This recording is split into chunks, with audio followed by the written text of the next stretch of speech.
वो आ गया, देखो देखो वो आ गया। अबे तू है कौन? तू कौन आदमी कलुआ नहीं जानता, वो दुनिया का नहीं जानता। का है रंगदार जी? बैगन। प्रणाम।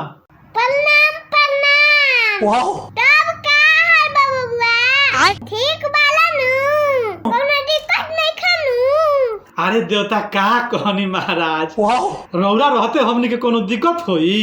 हाँ जानते बाला, किस चले जिला में हमरे शासन, नामवा ढो दे बता, छोड़ दी प्रशासन। चलेला जिला में। ए महाराज रौर जलवा नु बा, वाओ, रौरा सोझा केहू खोखी? ए कैसे खोख दी, जिला कलम में डाल के भाला पहटियाल दिहिला। जिला के रंग। हाँ महाराज, वाओ, यही से नु सब रौआ से डरा ले सो। हाँ तो काहे न डराई है सा, जाना तारे सा, लाइफन से खूटा ठोकाला। बल से खुदा। हाँ जी, अब रौरा के का कहे के बा महाराज? ए घड़ी कहाँ रहता नी? अभी बता दे भाई। लौकत नहीं खी ए घड़ी। बाहर नु रहतनी, ओइ जे कमाईला, लोहा फैक्ट्री में 10,000 रुपया महीना बा। ए महाराज, क्या बात कर रहे रे बाबा? ई का कहता नी? अभी बता दे भाई। रौला हाथना बड़ रंगदार। अच्छा।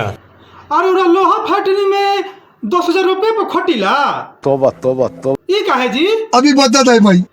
ओहिजा और रंगदरिया काम ना करेला? ना भाई, ओइ जा तो चिन्हबो न करेला सा, कि तू लंगडाल हवा, कि के हवा। 10,000 रुपया पर गदहा लेखा खटाले सा, ढेर बड़ा बाटा मलबो करी सा। ए महाराज, ई तो बड़ा बाउर भइल रौरा संगे जी।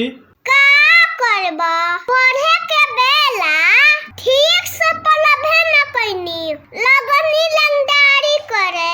होई जाता ना गायक बारे सा, जब लंगदारी के गाना गावत रे सा, एक कन्या के गाना सुन सुन लगनी लंगदारी करे। ठीक से पढ़ लेले रहती तो आज फैक्ट्री में मजदूरी ना नु करती। अब रहे दियो, अब अपन दुख मत सुनाई मालिक। ठीक बा, जा तनी ए बेला बाहर जाए के बा, सांझी खतरेन बिया। अब की हाली कौना काम में जाता नी? अब की हाली 12,000 रुपया पर नौकरी लागल बा, सीमेंट फैक्ट्री में सीमेंट के बोला ढोए के बा। आज